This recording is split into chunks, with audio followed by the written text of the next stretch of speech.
The test is tomorrow, so I made a helpful infographic I'm going to walk you through coming up.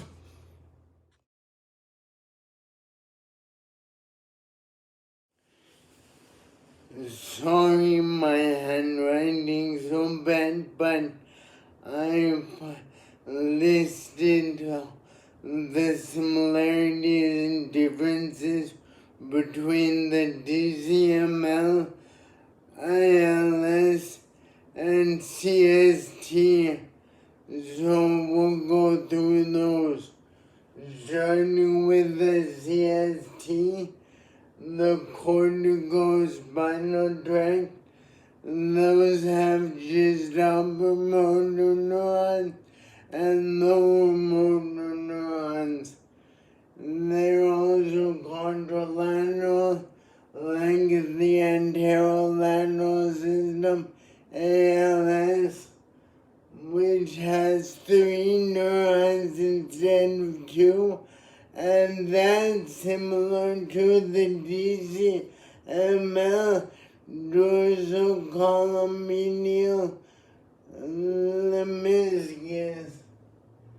And that one is the only one that goes on the same side of the spinal tract. The other ones cross over or decussate.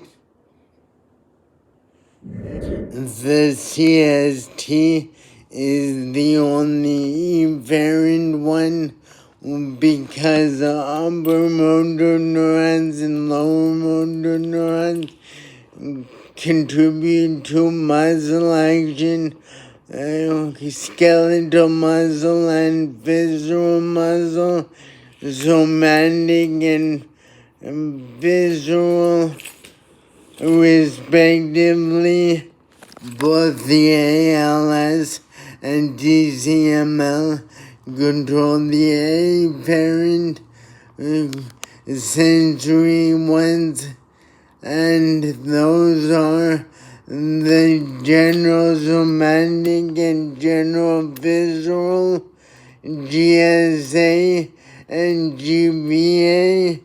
And keep that in mind for your studies. You're gonna do great tomorrow. Remember to live longer, feel better, and add life to your years.